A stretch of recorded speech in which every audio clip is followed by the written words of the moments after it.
So, welcome back, student, to the session number 4 of the circle. आज से पहले we have discussed all three, like in all three session we have tried to discuss the basics. हमने एक question भी किया था last session में.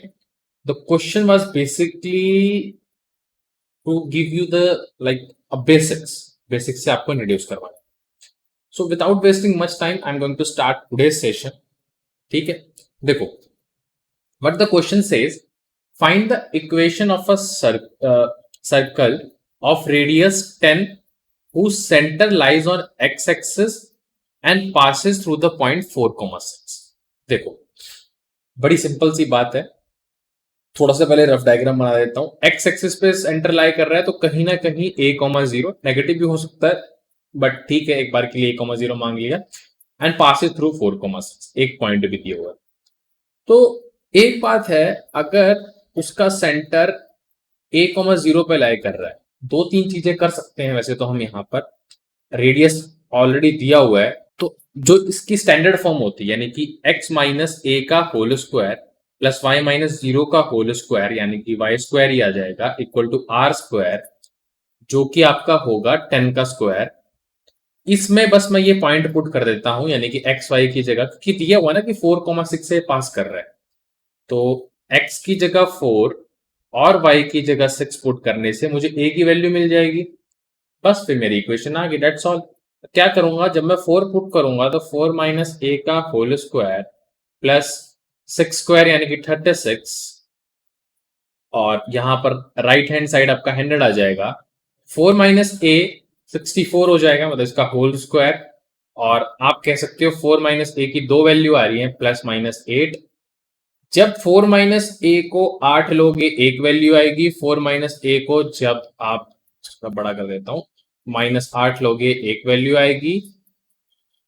इससे आ रहा है -4 और इससे आ रहा है, जब एक सेकेंड, हाँ 4 और ये 8 यानी कि 12.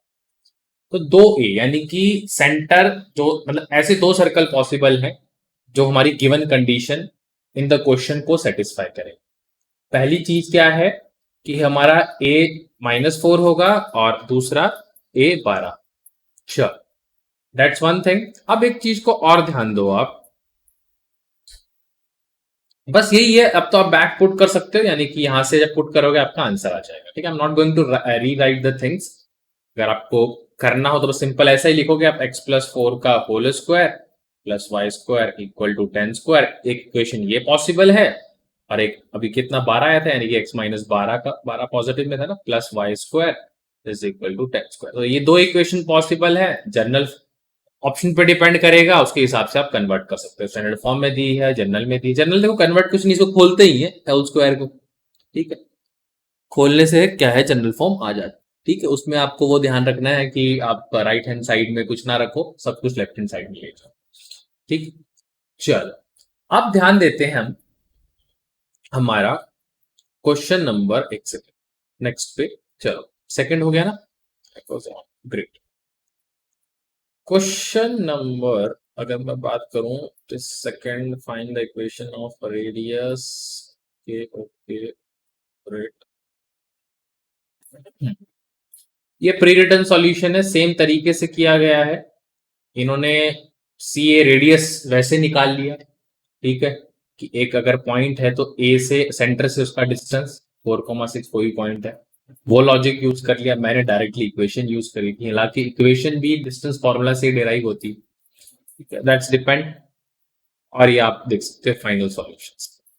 ठीक है, ये डायग्राम बनाए, एक्चुअल कैसे होंगे, बट आपको क्वेश्चन क्या क्या रिक्वायरमेंट है वो है. बट हाँ, एक्स्ट्रा इंफॉर्मेशन डीप अंडरस्टैंडिंग के लिए आप हमेशा अपने थ्रू भी एक्सप्लोर कर सकते हो, या फिर जो किताब में लिखी है, सॉल्यूशन में लिखी है, उसको पढ़ के और चीज जान सकते हो.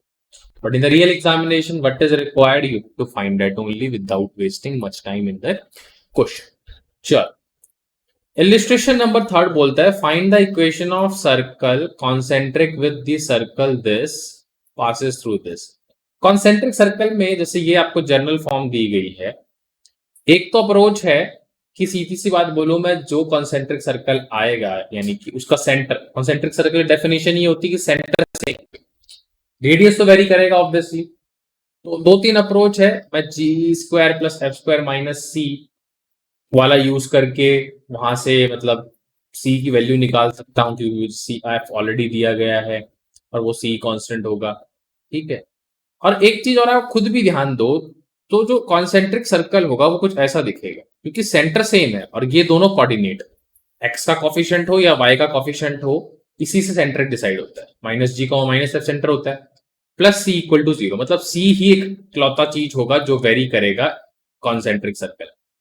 तो कुल मिला के ये कॉन्सेंट्रिक सर्कल यानी कि जिसका सेंटर इससे लाई करेगा, मतलब इसके सेंटर से अगर मैच कराऊं तो इसे मल्टीपल सी वेरी करता जाएगा, मल्टीपल वो आते जाएंगे, बट इन्होंने स्पेसिफिकली बोला है जो सर्कल 5,4 से पास करेगा, तो क्यों ना 5,4 इसे पुट कर दो।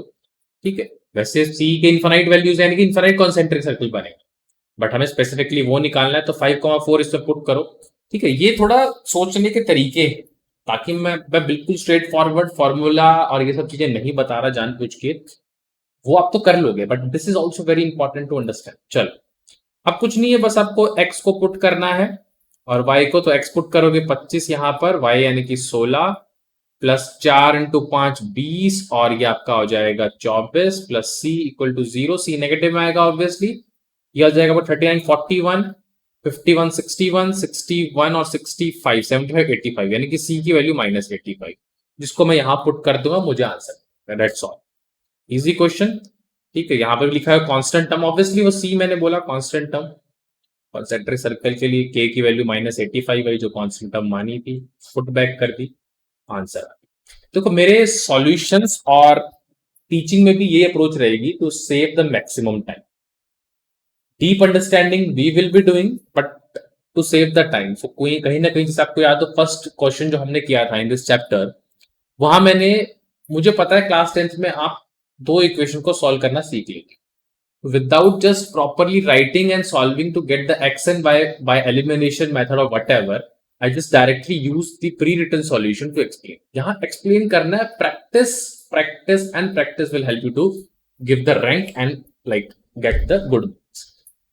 समझो और practice करो, ठीक है? That's why we always say 70 to 60% is in the hand of student, only 30 to 40% in the hand of teacher, क्योंकि एक बार पढ़ लिया उसके बाद प्रैक्टिस, अच्छे टीचर से पढ़ लो, देन डू द प्रैक्टिस। ठीक है, जो कम प्रैक्टिस करेगा, नो मैटर किसी भी टीचर से पढ़ाओ, he can't crack the examination. ज्यादा प्रैक्टिस करेगा, मे बी कुछ कॉन्सेप्ट उसको अच्छी तरह नहीं समझ आए, बट प्रैक्टिस करते करते वो समझ जाएगा, he will be on a much better platform और मच बेटर स्टांस। ठीक है, चलो, तो ये हमने देखा -2, -3 वाला जो कॉन्सेंट्रिक पहले जो सर्कल था उसका ऑब्वियसली -2, -3 ही आपका सेंटर होगा। 2g कॉफिशिएंट से कंपेयर करके पहले हम g निकालते हैं, फिर -g को माइनस सब करते हैं, that's all thing you know the general equation of circle. आज की क्लास का ये लास्ट क्वेश्चन करते हैं, then we will discussing rest question and theory in the next class. तो find the equation of circle passing through the origin, ठीक है, origin से पास करना है, मेकिंग इंटरसेप्ट 4,3 ऑन y, यानी कि 4 बन रहा है y पे एंड 3 बन रहा है x। ये चीज भी आप रिस्पेक्टिवली पढ़ा करो, कई बार तो चलो आंसर सेम आ जाते हैं, बट मोस्टली अब मैं इसका रफ डायग्राम बनाने की कोशिश करूं, it will look like this, क्योंकि इसका क्या बोला, find the equation of circle passing through origin, origin से पास कर रहा है, तो it will look like this, centre नहीं, पास ओरिजिन से कर रहा है। इसकी वैल्यू बोला है 4 है y पे और इसकी वैल्यू 3, डायग्रामेटिकली ऑब्वियसली आपको ये थोड़ा बड़ा दिख रहा होगा, बट डोंट वरी, अगर मैं इसको ज्वाइन कर दूं इससे, जस्ट फॉर अ सेक, कुछ ऑब्जर्वेशंस आपको ना क्वेश्चन को शॉर्ट करने में हेल्प करती है। यहां मैं अगर एक ऑब्जर्वेशन देखूं तो 4 3 इससे पास कर रहा है, ऑब्वियसली 4 3 और ये 90 डिग्री है ही और होगा भी, क्योंकि x और y का इंटरसेक्शन 90 डिग्री पे ही होता है, तो ऑब्वियसली ये 90 डिग्री है। और अगर मैं इस कॉर्ड को देखूं जो कि सेंटर यानी कि 0,0 पे और in fact one of the point of the circle पे 90 डिग्री बना रहा है, तो इसको डायमीटर ही होना पड़ेगा, इसको डायमीटर ही होना पड़ेगा। और मुझे पास डायमीटर के एंड पॉइंट्स ऑलरेडी हैं 3,0 एंड 0,4, तो क्यों ना मैं इन दोनों कोऑर्डिनेट की हेल्प से मेरे डायमेट्रिक फॉर्म को यूज कर लूं, x माइनस x1 यानी कि 3 इंटू एक्स माइनस 0 y1 यानी कि 0 इंटू y माइनस 4 सो v4 माइनस वाई लिख दिया, y माइनस 4 इक्वल टू 0 करोगे, दैट्स ऑल, यानी कि X square minus 3x plus Y square minus 4x equal to 0, तो कुल मिला के X square plus Y square minus 3x 5x minus 4y equal to 0, that is your equation of sir. ठीक है, pre written solution की तरफ नजर मार लेते हैं। This are the things, OP OQ coordinate. यहां भी देखो वही अप्रोच यूज करिए, इन्होंने लिखा है पी क्यू 90 डिग्री होगा, तो पी क्यू को डायमीटर होना पड़ेगा। 90 डिग्री होना ऑब्वियसली बात है, एक्स और वाई एक्सिस कट कर रहे हैं एट अ पॉइंट, 90 डिग्री बनता है। रिक्वायर्ड इक्वेशन आपकी है, दैट इज व्हाट आई, तो ये आपको सर्कल देख भी सकते हो। This question we will going to do in the next session. Till then keep learning, keep watching, this type of exciting session will be coming up, तो आप देखते रहिए। Okay, thank you so much for attending lecture, now will be meeting soon.